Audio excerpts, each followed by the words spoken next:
नमस्कार दोस्तों। भारत फर्स्ट देखने वाले सभी भाइयों को मेरा धन्यवाद। दोस्तों, आज मैं एक ऐसा मुद्दा डिस्कस करने जा रहा हूँ जो पिछले दिनों बहुत ही ज़्यादा चर्चित रहा है। एक बहुत ही फेमस यूट्यूबर हैं ध्रुव राठी। उन्होंने अपना एक वीडियो शेयर किया था जिसका टाइटल था Arvind Kejriwal jailed, dictatorship confirmed. दोस्तों, इसमें ध्रुव राठी ने ये एलिगेशन लगाया सरकार के ऊपर कि हमारे देश से सरकार डेमोक्रेसी को ख़त्म कर रही है और इस देश में डेमोक्रेसी लगभग ख़त्म होती जा रही है। इसके पीछे उन्होंने मल्टीपल रीजंस दिए हैं, बट उसमें जो सबसे बड़ा उन्होंने रीज़न दिया है उसमें एक दो रीज़न उनके मेन हैं, जिसमें उन्होंने एक तो अरविंद केजरीवाल को जेल में डालने का मुद्दा उठाया है, दूसरा मीडिया संस्थानों पर उन्होंने क्वेश्चन रेज किया है, और तीसरा विपक्षी पार्टियों के नेताओं का बीजेपी में आना। ये उन्होंने एक बहुत बड़ा कंसर्न रेज किया है। इन तीन मेजर कंसर्न से उन्होंने बोला है कि भारत में डिक्टेटरशिप आ रही है और डेमोक्रेसी खत्म हो रही है। तो दोस्तों, शुरुआत करते हैं अरविंद केजरीवाल से। अरविंद केजरीवाल के ऊपर आरोप था कि उन्होंने इस तरीके की लीकर पॉलिसी बनाई जिससे सरकार को राजस्व का नुकसान हो रहा था। पर जो लीकर माफिया हैं या व्यापारी हैं शराब के, उन्हें उससे टैक्स कम करके, एक्साइज ड्यूटी वगैरह कम करके उसका लाभ पहुंचाया गया। ये आरोप था अरविंद केजरीवाल के ऊपर। और ये आरोप, जो ये केस था अरविंद केजरीवाल के ऊपर, ये किसी और ने नहीं, विपक्ष ने, देश के मुख्य विपक्ष कांग्रेस ने ही फाइल किया था।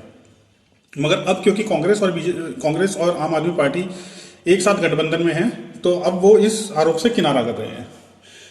तो अब देखने वाली बात है कि अगर ये अरविंद केजरीवाल पे आरोप गलत थे तो उन्होंने लीकर पॉलिसी वापस क्यों ली? जब उन पे आरोप बढ़ने लगे उन्होंने एकदम से लीकर पॉलिसी को विड्रॉ कर लिया। एक कंसर्न तो सबसे बड़ा ये रेज होता है।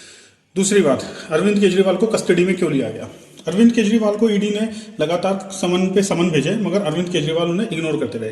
बीइंग अ सीएम, उन्हें यह मैसेज देना चाहिए था देश के नागरिकों को कि अगर कोई भी जांच एजेंसी कुछ काम करती है तो उसको उसमें सहयोग करना चाहिए, ना कि आप उसमें बार बार जांच एजेंसियों को गलत ठहराते रहो। तो उन्होंने किया उल्टा, उन्होंने किसी भी समन का जवाब नहीं दिया।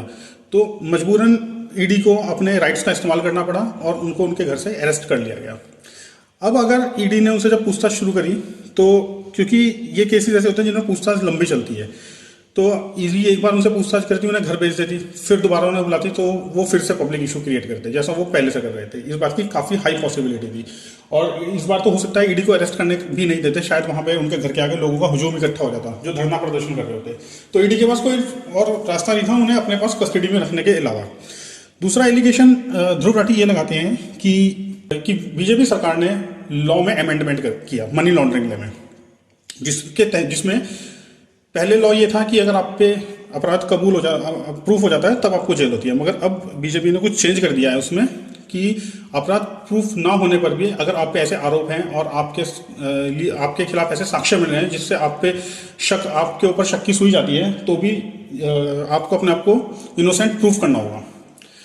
तो अब ध्रुव राठी जी कहते हैं कि बीजेपी ने ये अमेंडमेंट कर दिया। कैसे कर दिया? इस तरीके की चीज़ें विपक्ष को फंसाने के लिए की जा रही है।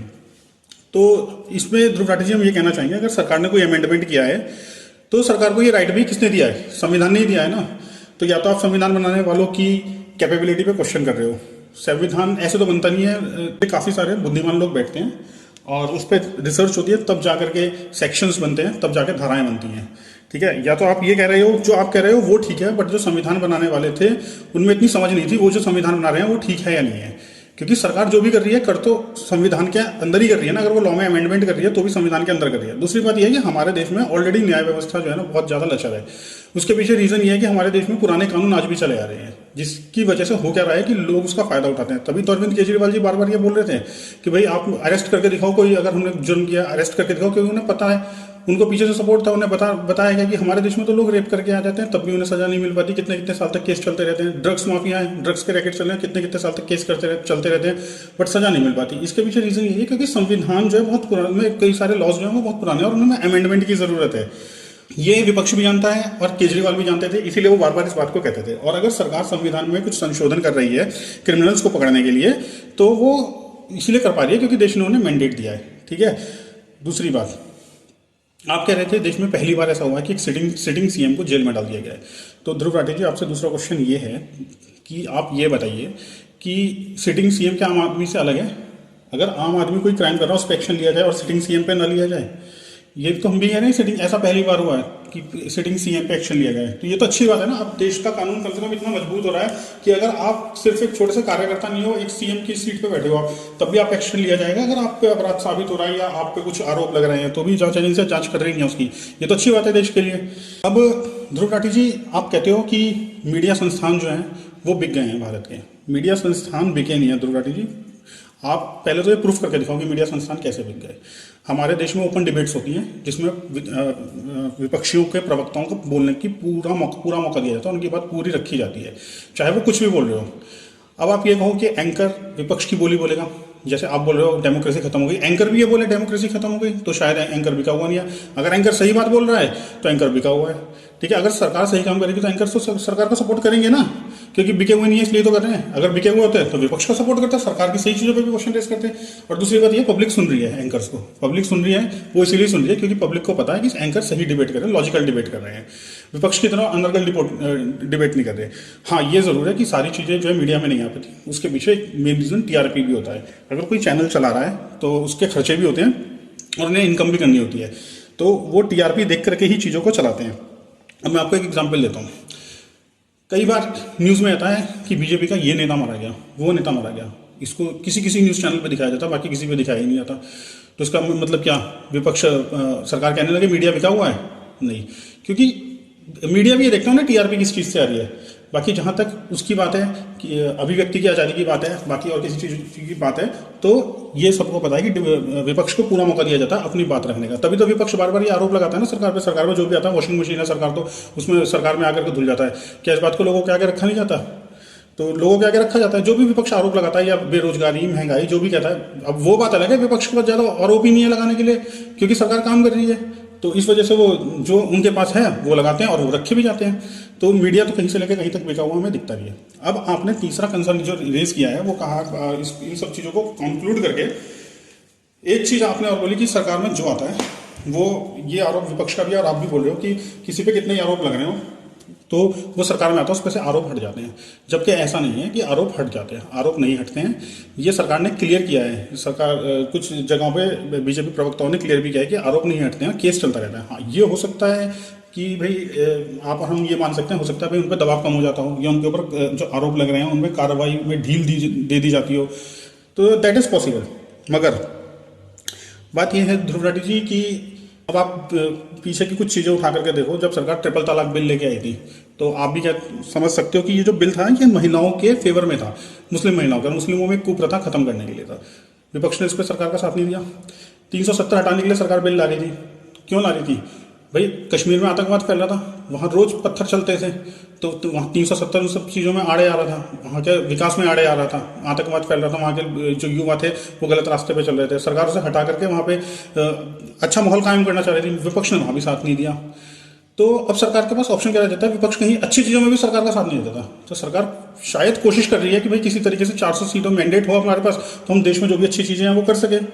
अगर विपक्ष इतना ही अच्छा होता, अब आप ये देखिए कि विपक्ष का जो मुख्य कैंडिडेट है राहुल गांधी, ठीक है, वो अपने आप को सीएम कैंडिडेट बताता है, मगर कुछ दिन पहले वो क्या कर रहा था, जेएनयू में गया था, जो लोग कह रहे थे भारत तेरे टुकड़े होंगे, वहां जाकर के कहता है सरकार इनकी अभिव्यक्ति की आज़ादी पर रोक लगा रही है, ठीक है। मनीष कश्यप एक बहुत ही फेमस यूट्यूबर थे, ठीक है, वो अपनी बात रख रहे थे, रिपोर्टिंग कर रहे थे, उन्हें 9 महीने के लिए जेल में डाल दिया गया, वो भी एनएसए लगा करके, ठीक है, एनएसए लगा करके उन्हें जेल में डाल दिया, उसके बाद कोर्ट ने उन्हें रिहा कर दिया। हमारे देश में कांग्रेस के द्वारा वक्फ बोर्ड को राइट्स दिए गए हैं कुछ, उन राइट्स के तहत वक्फ बोर्ड जिस भी प्रॉपर्टी पे कहता है ये प्रॉपर्टी मेरी है, अब उस प्रॉपर्टी का मालिक जाकर के कोर्ट में चैलेंज नहीं कर सकता, उसे वक्फ बोर्ड के पास ही जाना होगा, बाबूजी प्रॉपर्टी मेरी है, आप क्यों कह रहे हो आपकी है। इस तरीके से डेमोक्रेसी चलती है क्या? ये मतलब आप कह रहे हो जो लोग ये सब चीज़ें कर रहे हैं वो तो डेमोक्रेसी बचाएंगे, ठीक है। और जो आदमी किसान आंदोलन हुआ था देश में, ठीक है, जिसमें कोई तथ्य ही नहीं था, सीधा कहते थे हमें नहीं चाहिए इसीलिए नहीं चाहिए, तो हमें नहीं चाहिए तो नहीं चाहिए, हमारी लॉजिक है नहीं। राकेश टिकैत जी ऐसे कहते थे मीडिया के आगे कि हमें नहीं चाहिए तो नहीं चाहिए, ठीक है, लॉजिक कोई नहीं देता था। तो बिना लॉजिक के, बिना सरपैर की बात के भी सरकार ने उस कानून को वापस सरकार को लेना पड़ गया। तो यहाँ सरकार झुक गई। अब जो सरकार जगह जगह झुकती है, देश में बहुसंख्यकों को गाली दी जाती है, ठीक है, उनके धर्म को गाली दी जाती है, सीएम लेवल के बंदे विपक्ष के गाली देते हैं, हिंदुत्व को बीमारियों से कंपेयर करते हैं, फिर भी सरकार एक्शन नहीं ले पाती है। सरकार की यहाँ पे प्रजातंत्र की इतनी सारी कमजोरियां हैं, ठीक है। तो फिर भी मगर आप ये कहते हो कि यहाँ पे डेमोक्रेसी खत्म हो गई है, और जो विपक्ष डेमोक्रेसी का हनन बार बार करता है, उल्टी सीधी चीज़ें करता है, उसको उसको आप कह रहे हो कि वो डेमोक्रेसी बचाएंगे। तो ये सब चीज़ें, ये सब लॉजिक हमारी समझ से तो बाहर है कि आप कैसे कह रहे हो डेमोक्रेसी खत्म हो गई है, या कैसे कह रहे हो मीडिया बिक गई है। तो और आप ऐसे लोगों का सपोर्ट करते हो, आप ऐसे लोगों को वोट देने के लिए कह रहे हो, लोगों को जो क्रिमिनल्स के सपोर्ट में खुद लगा हम खड़े हो जाते हैं। हमारे देश में अगर कोई क्रिमिनल जरा सा मर जाता है तो ऐसे लोग यहाँ पे हु हल्ला मचा देता है, वो कुछ ऐसा पता नहीं क्या हो गया।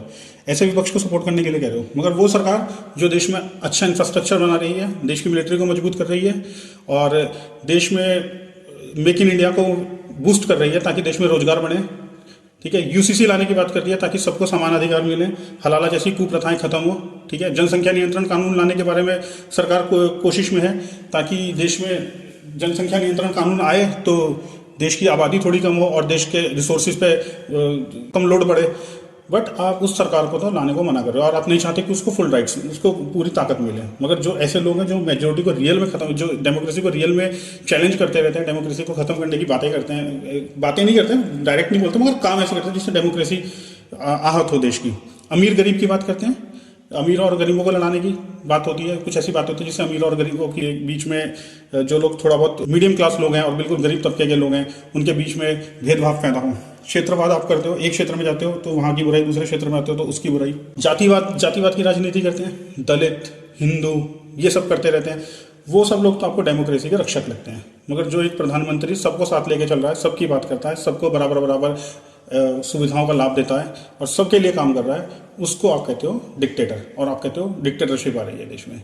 तो ध्रुव राठी जी, हमको तो ये बात समझ में आई नहीं जो आप कह रहे हो। बाकी अगर आपके पास ये 2-3 चीज़ों के आंसर हो तो प्लीज़ दीजिएगा। एक तो देश में अरविंद केजरीवाल ने लीकर पॉलिसी को वापस क्यों लिया, अगर वो इतना ही निर्दोष था। दूसरी चीज़, वो बार बार बुलाने पर गया क्यों नहीं, ईडी के समन आने पर बार बार गया क्यों नहीं, और अगर वो नहीं चाह रहा था तो ईडी के पास क्या ऑप्शन था जो वो संविधान के दायरे में जो सबके लिए होता है। अब ये मत कहने लगना आप अरविंद केजरीवाल की तरह ओपन डिबेट करते, ठीक है, तो वो कोई राजा महाराजा नहीं है, वो भी एक आम आदमी है, उसके साथ भी वैसे ही सलूक होगा जैसे बाकी सब लोगों के साथ होता है, ठीक है। फिर ये इसका क्या मतलब था, राहुल गांधी जो चाह करके कहते थे, जो उनको सपोर्ट करते थे जेएनयू में लोगों का, जो कहते थे भारत तेरे टुकड़े होंगे, ठीक है। किसान आंदोलन में क्या सरकार के कानूनों में क्या कमी थी जिस वजह से किसान आंदोलन हुआ और उसको वापस लिया गया, ठीक है। और इस तरीके के ये कुछ आरोप हैं, हमारे भी कुछ क्वेश्चंस हैं, हो सके तो आप इनका जवाब दीजिएगा। बाकी हमें लगता है भारत में डेमोक्रेसी पूरी तरह से बहाल है और डेमोक्रेसी है, कहीं से कहीं तक डिक्टेटरशिप नहीं है। देश में चुनाव आज भी हो रहे हैं, कल भी होंगे, मीडिया आज भी स्वतंत्र है, कल भी स्वतंत्र रहेगी, और देश के लोगों को हमेशा वोट देने का राइट रहेगा। यदि कल को लोगों को ऐसा लगता है कि डेमोक्रेसी वाकई देश में खत्म हो रही है, या कुछ ऐसा हो रहा है जो लोगों की भावनाओं के अनुकूल नहीं है, या कुछ ऐसा हो रहा है जो देश के लोगों को प्रॉब्लम क्रिएट कर रहा है बहुत ज़्यादा, तो देश के लोगों के पास हमेशा ऑप्शन रहेगा सरकार बदलने का। धन्यवाद दोस्तों। अगर हमारे व्यूज़ आपको पसंद आए हो, हमारे चैनल को लाइक और सब्सक्राइब करें। अगर आपको हमारे व्यूज़, हमारे लॉजिक्स पसंद आए हों तो हम ध्रुव राठी के और भी वीडियोज़ हैं जो उन्होंने बनाए हैं, जो जिसमें वो देश की सरकार के खिलाफ एजेंडा क्रिएट करते हैं और देश की सरकार के सब जो भी देश की सरकार करती है उसके खिलाफ कुछ ना कुछ एक वीडियो बना के, अनर्गल वीडियो बना करके अपलोड करते रहते हैं। अगर आपको हमारे व्यूज़ पसंद आए हों तो आप हमें लाइक और सब्सक्राइब कीजिए। हमें जितना सपोर्ट मिलेगा हमें भी आगे मोटिवेशन मिलेगा अपने चैनल को आगे बढ़ाने का, और हम एक एक करके ध्रुव राठी के सारे वीडियोज़ पे ध्रुव राठी को बेनकाब करेंगे। धन्यवाद।